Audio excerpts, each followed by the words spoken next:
Enchanté. Merci d'être là avec nous. Je me présente, Maxime Mazanti, voici mes collaborateurs. Valentin Queneau. Félix Renaud-Marsan. Pour ce qui est de la présentation, elle va se diviser en trois grandes parties. Une première partie analyse, où on analyse l'entreprise pour voir qu'est-ce qui va et qu'est-ce qu'il va falloir travailler. Une partie stratégie, où on va présenter stratégie pour répondre à la problématique, et une partie mise en œuvre, où on va vous montrer comment mettre en œuvre les stratégies qu'on propose pour ensuite résoudre la problématique. Donc, pour répondre au mandat que vous nous avez envoyé, vous avez demandé de faire connaître l'entreprise grâce aux médias pour le grand public, donc les médias numériques comme les médias plus traditionnels. Alors, votre mission, votre vision et vos valeurs, c'est des bases qui sont importantes pour pouvoir créer une stratégie qui vous convient et qui est adaptée à votre entreprise. Elles sont très simples, on a essayé vraiment de retirer le principal. Tout d'abord, accompagnement dévoué, c'est-à-dire avoir un accompagnement personnalisé certaines fois au sein de différents clients, pouvoir créer un service personnalisé en fonction des clients, avoir des solutions créatives de manière générale quand vous créez des événements, quand vous créez des solutions, quand vous allez apporter des solutions aux problèmes de votre client, que ça soit créatif. Aussi créer une image mentale au sein de vos clients, qu'ils aient une image mentale de vous, qui sachent qui vous êtes et concrètement ce que vous représentez, mais aussi des valeurs, des belles valeurs qui sont la passion, le dévouement, la confiance et le bien-être des employés tout naturellement. Pour ce qui est de l'analyse, au niveau des forces, vous avez un service personnalisé, vous proposez une large gamme de services et vous organisez des éléments de A à Z. Pour ce qui est des défis, vous avez des réseaux sociaux qui sont peu développés, là qu'il va falloir les développer encore plus pour se faire connaître encore plus au grand public. Au niveau des opportunités, vous avez un taux directeur qui est en baisse, donc ça va être le moment de faire un investissement dans un événement par exemple. Et puis vous avez peu de concurrence jusqu'à en dessous de Tadoussac, donc c'est-à-dire que dans le point où vous êtes plutôt tranquille et que vous êtes les seuls à faire ce que vous faites. Et dans ce qui concerne les menaces, vous avez une crise du logement et une crise de l'emploi, donc ça c'est pas uniquement sur votre entreprise, mais plutôt généralisé sur l'entièreté du Québec. Alors le persona, votre public cible, excusez-moi, les personnes que vous souhaitez attirer dans votre entreprise, on en a pris deux différents. Tout d'abord, Marc Tremblay, 45 ans, marié avec 2 enfants, qui est directeur marketing de la Banque Nationale. C'est quelqu'un qui va pouvoir organiser des événements, qui va pouvoir faire appel à votre entreprise sous différents types de services, que ce soit pour trouver des fournisseurs, trouver une solution marketing à un problème. C'est quelqu'un que vous avez besoin de connaître et qu'il faut que vous connaissiez ses habitudes de vie afin de pouvoir mieux les cibler. Il écoute régulièrement la radio quand il va au travail. Il lit aussi régulièrement le journal papier, et il aime aussi se balader en forêt comme la plupart des Québécois. Mais on a aussi Maëva Trudeau, qui elle vient du secteur public, parce que c'est important que vous cibliez les deux secteurs, privé et public, parce que vous avez vraiment une zone un type de client qui est extrêmement large, c'est-à-dire des publics cibles qui sont extrêmement larges, que ce soit du simple entrepreneur comme Marc Tremblay, du simple cadre comme Marc Tremblay, à Maëva Trudeau, qui elle travaille dans le public, à un cégep au Québec. Elle adapte ses réseaux sociaux, elle est adepte des réseaux sociaux, elle va régulièrement sur les réseaux sociaux. Elle adore la course à pied, elle est fan de sport, elle aime ça, elle est en bleu. Et puis voilà. On a aussi décidé de créer un slogan, un nouveau slogan, Embargo pour vous et avec vous. Ça accentue vos missions, vision, valeurs, comme quoi vous êtes passionné, vous êtes avec vos clients, vous accompagnez jusqu'au bout de leur projet. C'est en lien avec les missions, vision, valeurs, on s'est toujours basé sur ça. En ce qui concerne les stratégies, elles vont être séparées en 3 stratégies distinctes. Donc en premier, la course embargo, que mon ami Maxime va vous présenter, les médias numériques, que je vais vous présenter, et les médias traditionnels, que Valentin va vous présenter. Alors la course embargo, qu'est-ce que c'est? Déjà, c'est pas simplement un événement, c'est votre événement. C'est au-delà d'être un événement, c'est un investissement, c'est un outil d'acquisition de marché. C'est-à-dire qu'à chaque fois que vous allez vouloir vous implanter dans un nouveau marché, vous n'êtes pas réellement implanté, comme le Saguenay-Lac-Saint-Jean. Vous y êtes déjà, mais confortez votre position dans ce marché-là, et vous allez utiliser l'outil, la course embargo. Vous allez créer un événement, nous allons créer un événement, la course embargo. C'est une course à pied. Chaque personne pourra participer, n'importe qui, que ce soit sur du public ou vos personnes actives, ceux qui aiment se balader en forêt et faire de la course à pied. Ça tombe bien, on va les retrouver dans cette course-là. Il faut savoir que c'est un événement déjà qui est plutôt facile à organiser, étant donné que vous êtes une entreprise qui organise des événements. Mais au-delà de ça, chaque chaque rentrée d'argent qu'on obtiendra grâce au billet d'entrée rentabilisera la course. On obtiendra un bénéfice, mais ce bénéfice, il n'a pas pour objectif de rentabiliser votre entreprise, il a pour objectif d'aller investir dans le développement durable. Parce que c'est quand même un sujet qui est maintenant primordial de nos jours. Donc une course en pleine nature par laquelle les bénéfices de cette course vont être destinés au développement durable, ça reste important, ça reste primordial, ça reste intéressant, ça va améliorer la vision que les personnes elles ont de votre entreprise, votre notoriété au sein du lac Saint-Jean, là en l'occurrence. On a choisi le Mont Valin, c'est une montagne qui est dans le Saguenay, le lac Saint-Jean. Et cette course, on aurait pour projet de la faire du 9 au 10 mai. Le 10 mai exactement, mais le 9 mai, histoire de pré-organiser, parce que c'est quand même un gros événement. On souhaiterait organiser tous nos personnatifs, de ramener tous nos personnatifs, excusez-moi, et afin de pouvoir réellement avoir un contact avec eux, qu'ils sachent qui nous sommes, qu'ils sachent qu'est-ce que vous proposez, et pourquoi vous le proposez, à qui vous le proposez. Cette course, elle ferait gagner des choses aussi. Elle ferait gagner une entrevue avec le gagnant, une possibilité de personnaliser en fonction de ses besoins. S'il a une entreprise, comment on pourrait lui personnaliser sa demande, qu'est-ce qu'il souhaiterait acquérir comme marché, est-ce qu'il souhaiterait une campagne de publicité, est-ce qu'il souhaiterait faire directement un événement. C'est intéressant de pouvoir toucher tout type de cible. On ne veut pas faire gagner une bouteille d'eau, on veut faire gagner une solution personnalisée à nos personnatifs. C'est ça. Voilà. En ce qui concerne les médias numériques, donc d'après notre chasse, on sait déjà que vous êtes présent sur Instagram, Facebook, YouTube et LinkedIn, mais que pour l'instant, vous n'avez pas un assez gros nombre d'abonnés par rapport au nombre de clients que vous avez en général. Donc on aurait décidé de vous implanter en plus de ces réseaux-là sur TikTok, TikTok qui est l'un des réseaux sociaux les plus populaires de nos jours. Et donc du coup, via ces réseaux sociaux, on aurait eu l'idée d'inventer une IA qui aurait pris la forme d'un être humain, que ce soit un homme ou une femme. Et en fait, ce serait cette IA qui présenterait en fait toutes les vidéos que vous allez poster sur les comptes des réseaux sociaux.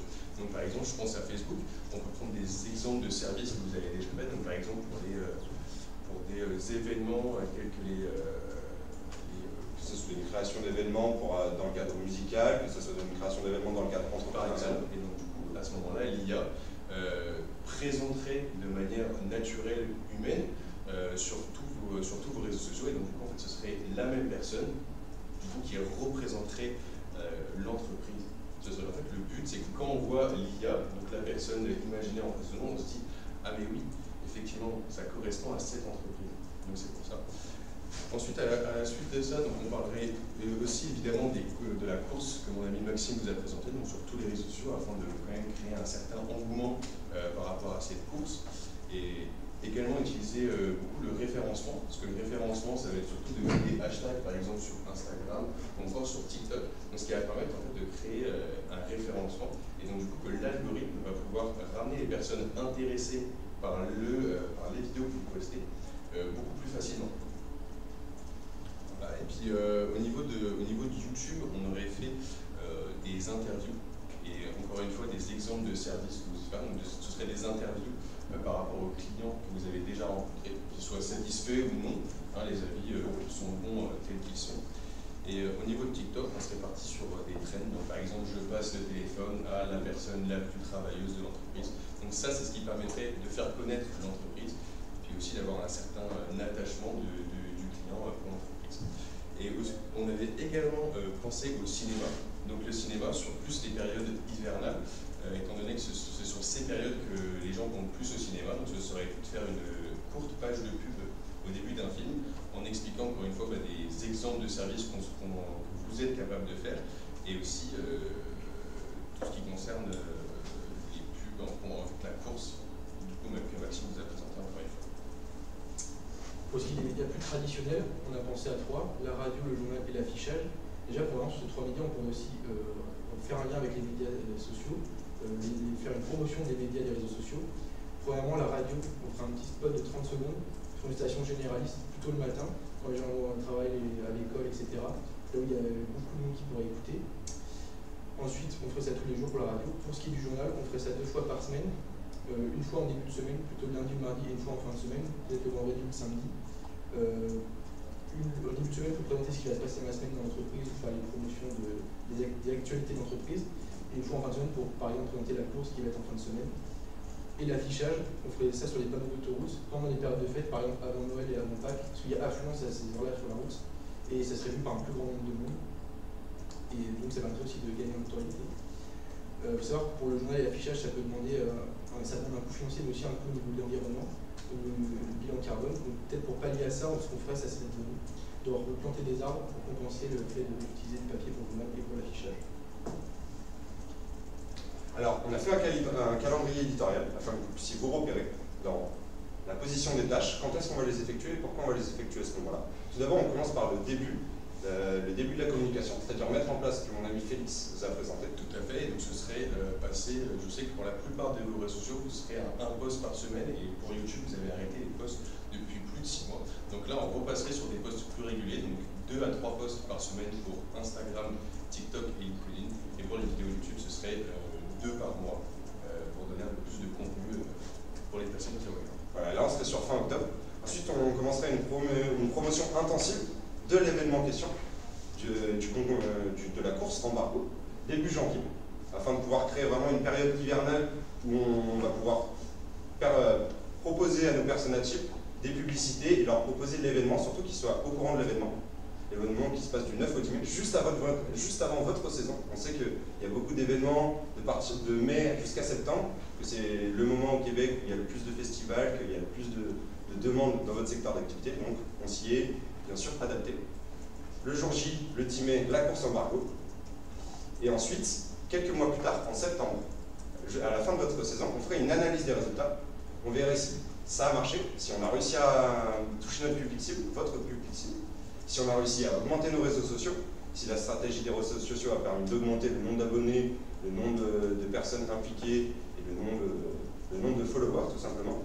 Et si tout simplement ça a permis de ramener de nouveaux clients, de nouvelles ventes et proposer tout simplement un nouveau type de marché. Et si ça a marché, alors là, on adapterait notre stratégie de course embargo, cet outil, on l'utiliserait pour aller gratter, excusez-moi du terme, on l'utiliserait pour aller chercher d'autres parts de marché ailleurs, que ce soit à Québec, à Montréal, de partout dans le Québec, et jusqu'au bout du Canada, si l'envie vous le souhaite. Au niveau de la conclusion, je tenais à vous rappeler que les solutions qu'on vous a apportées sont adaptables, modulables et planifiables aussi en fonction de vos critères. Et que si vous avez la moindre question par rapport à ce qu'on vous a présenté, n'hésitez pas, nous sommes là pour y répondre. Mais il faut savoir que voilà, cette proposition, elle répond aux besoins d'aller chercher de nouveaux clients, de vous faire connaître et de vous faire connaître dans de nouvelles régions par un public divers, mais aussi par votre public cible qui est le plus important notamment. Et puis en ce qui concerne la fin, on aura du coup un budget qui sera généralisé plutôt sur ce qui va être traditionnel, les pubs traditionnelles, donc la radio, l'affichage et le journal. Et puis pour le reste, pour le cinéma et aussi la course embargo, qui fera un total global du budget de 3 600 $, ce qui est un petit peu inférieur à ce que vous avez demandé. Ça peut laisser la marge au cas où il y a une inflation ou quelconque conséquence économique. Là, on s'est basé vraiment sur ce qu'on vous a donné en termes de timing, que ce soit dans les journaux, à la radio ou à l'affichage directement. Merci de nous avoir écoutés. En espérant que ça vous ait plu. Si vous avez des questions, merci beaucoup. On va passer à la période de questions de 5 minutes. Moi, si je peux me lancer, j'aimerais ça que vous reveniez sur la course embargo parce que j'ai plus ou moins saisi le concept.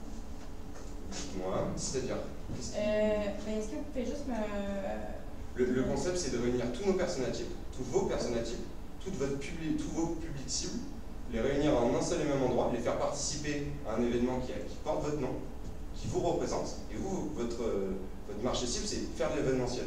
Là, on fait de l'événementiel, on montre de quoi on est capable, on montre que oui, on sait faire un événement de qualité, qu'on sait réunir des personnes, qu'on sait aussi proposer quelque chose de divers et varié, de pouvoir aussi être présent sur les réseaux sociaux. C'est vraiment un outil, il faut voir ça comme un outil d'aller chercher des parts de marché là où on n'est pas implanté. Je sais que vous êtes très bien implanté dans le nord du Canada, dans le nord du Québec, mais là c'est vraiment pour aller chercher petit à petit jusqu'à Montréal, et cet outil va nous permettre cette course, on peut la déplacer à Québec, proposer 15 km à Québec, et avec le même schéma, avec le schéma de réseaux sociaux, d'affichage, de médias traditionnels, ce qui nous permettra vraiment de réunir au maximum notre public. Puis par rapport à ça, est-ce qu'on utilise les réseaux sociaux d'embargo directement pour faire la promotion de cet événement ou on crée des...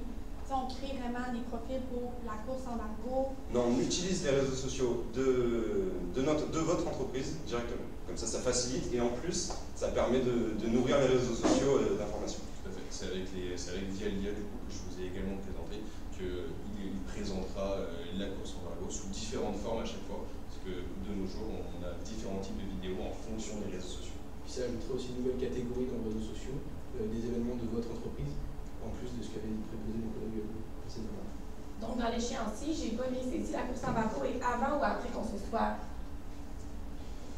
Avant ou après qu'on se soit. Dans le fond, actuellement, on n'a pas tant d'abonnés, on n'a pas de réaction, donc comment en promouvoir un événement, les gens vont venir C'est ça, si on ne connaît pas nos plateformes en fait. Et bien, en fait, c'est sur le début de la communication, donc fin octobre qu'on va commencer. En fait, ça va commencer d'abord sur Facebook parce que c'est là que vous avez le plus d'abonnés. Donc on va d'abord faire une pub pour les autres réseaux sociaux d'embargo, donc pour faire augmenter tout ça, et c'est la notoriété exactement. Et c'est aussi grâce au référencement, notamment les hashtags, et grâce à l'algorithme que sur les Instagram ou TikTok par exemple, les gens vont s'abonner plus facilement parce qu'ils savent que c'est un sujet qui eux les intéresse directement, parce que c'est fait pour eux. Parfait, donc ça sera avec le référencement, donc vous avez mis du référencement payant aussi dans le budget, ou c'est pas considéré? Non, c'est pas considéré, on est vraiment sur du référencement par mot, c'est-à-dire dans des descriptions de posts, on cible tous les types de mots qui correspondent à votre public cible, que ce soit création d'événements, organisation d'événements, tous ces types-là de mots, mais aussi les hashtags comme collectif. Puis on pourra aussi se mettre en première page sur les journaux pour promouvoir les événements, ce qui fait que les gens qui n'ont pas les réseaux sociaux, qui ne vous suivent pas, pourront le voir, et après aller sur les réseaux sociaux et ça fera un lien et une sorte de site entre les deux. Moi, j'avais une question concernant l'IA sur TikTok. Vous parlez de faire du contenu sur d'autres plateformes, par exemple Facebook, Instagram et tout.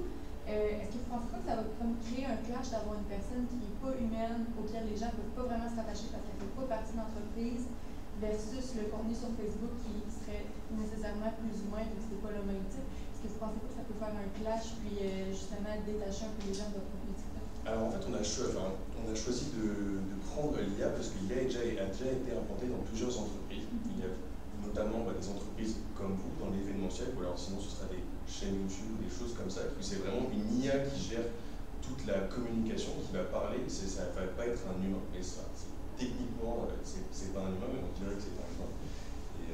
Et au-delà de ça, le fait que les gens soient soi-disant inquiets, ça va rassurer le consommateur de par l'aspect sympathique de l'IA, mais de part aussi qu'elle ne va pas changer. C'est-à-dire que si on choisit un employé pour proposer la promotion de votre entreprise, si l'employé décide d'un jour ou l'autre de quitter votre entreprise, malheureusement vous allez perdre une image, l'image de votre entreprise, vous allez perdre une personnalité que là on ne pourra pas perdre étant donné que c'est l'IA et que c'est quelque chose qui est en pleine évolution, qu'on fera encore plus. Puis seconde question par rapport à ça, vous parlez de faire des trends justement sur TikTok, je pense que c'est comment ça va se décliner avec une intelligence artificielle qui est toujours en même personne? Alors l'intelligence artificielle, elle sera plus pour présenter toutes les activités et en fait tout ce que vous serez capable de faire dans l'embargo. Donc par exemple, je pense notamment aux événements que vous avez déjà fait. Donc pour une certaine explication, là ce sera l'IA.